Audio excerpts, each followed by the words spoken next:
Good morning बच्चों। आज आपका हिंदी काव्य साहित्य के इतिहास के भक्ति काल का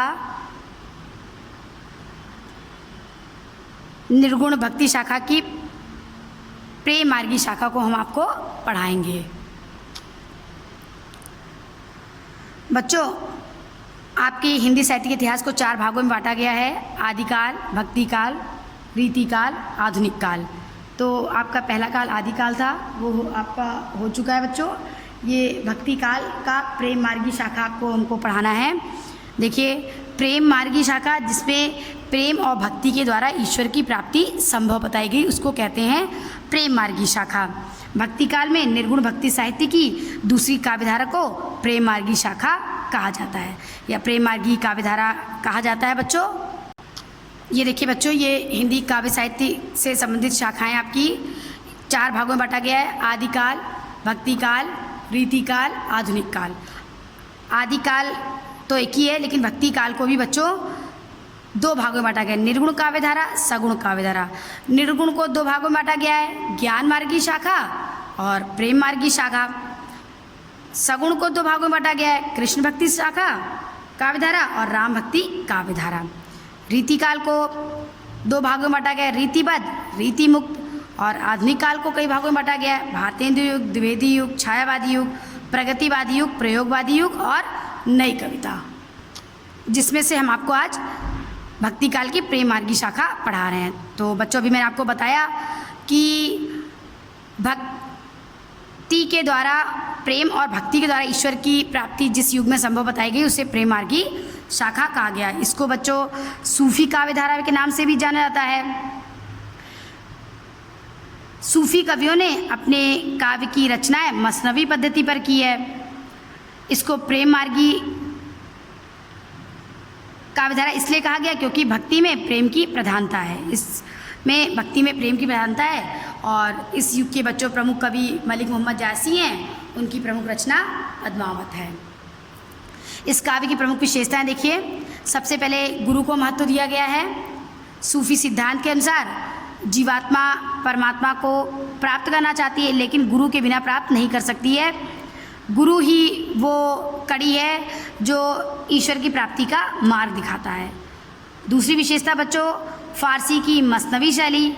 सूफी काव्य फारसी की मसनवी शैली में लिखा गया है, जिसमें सबसे पहले ईश्वर की स्तुति की जाती है, तत्कालीन राजा की प्रशंसा होती है, कवि का आत्म परिचय होता है, तो उसको मसनवी शैली कहते हैं। तो इस युग की प्रमुख विशेषता फारसी की मसनवी शैली का भी प्रयोग है। तीसरी विशेषता रहस्यवाद की प्रधानता। इन कवियों के ग्रंथ में रहस्यवाद की अभिव्यक्ति हुई है। वो परम सत्ता कौन है, किसके संचालन से, किसके इशारे पर प्रकृति का संचालन हो रहा है, तो ये रहस्य बना हुआ, यही रहस्यवाद सूफी काव्यधारा या प्रेम मार्गी कवियों के काव्य में देखने को मिलता है। अगली विशेषता बच्चों, विरह वर्णन में लोक जीवन की झलक। इस युग के कवियों ने नायिका का विरह वर्णन प्रस्तुत किया है और उसमें लोक जीवन की झलक को दिखाया है। जायसी की पद्मावत में नागमती विरह वर्णन इसका उत्कृष्ट उदाहरण है आपका बच्चों। लौकिक के द्वारा, अगली विशेषता है लौकिक के द्वारा अलौकिक प्रेम की व्यंजना।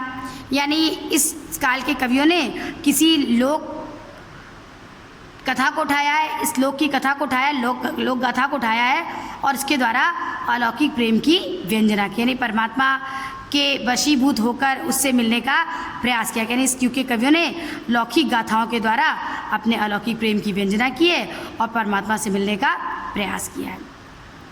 प्रबंध काव्यों की रचना बच्चों, अगली विशेषता इसकी प्रबंध काव्यों की रचना। इस युग के कवियों ने ज़्यादातर प्रबंध काव्यों की रचना की है, मुक्तक की नहीं की है। प्रबंध काव्य महाकाव्यों की रचना की है। तो कहते हैं इसमें पद्मावत, मृगावती, मधुमालती प्रमुख हैं, जिसमें ज़्यादातर हिंदू के घर में प्रचलित प्रेम गाथाओं का वर्णन हुआ है। फिर प्रकृति वर्णन बच्चों, इन कवियों ने 12 मासा का वर्णन किया है, 12 महीनों की सुंदरता का वर्णन किया है, प्रकृति का चित्रण किया है, अवधि भाषा का प्रयोग किया है, इनकी भाषा अवधि रही है।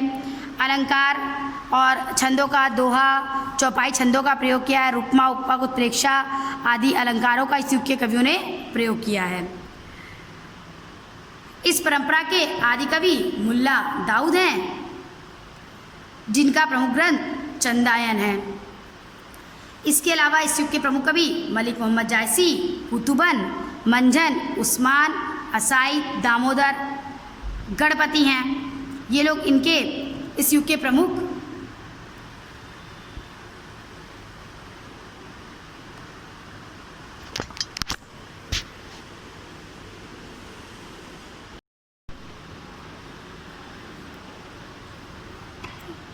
बच्चों इस युग के कवियों में मलिक मोहम्मद जायसी, कुतुबन, मंझन, उस्मान, असाइद, दामोदर, गणपति प्रमुख हैं।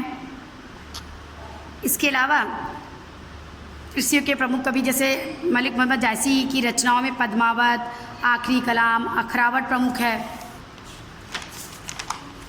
ये आपकी कुतुबन की मृगावती, मंझन की मधुमालती, उस्मान की चित्रावली, दाऊद की, अभी मैंने बताया था मुल्ला दाऊद की चंदायन प्रमुख रचनाएं हैं। तो इसको बच्चों आप पढ़ लीजिएगा अच्छे से। रीतिकाल ये आपके एग्ज़ाम में ये प्रेमाश्रयी शाखा आपके एग्ज़ाम में आएगा, इसका अच्छे से रिवीजन कर लीजिएगा। Okay, bye everyone.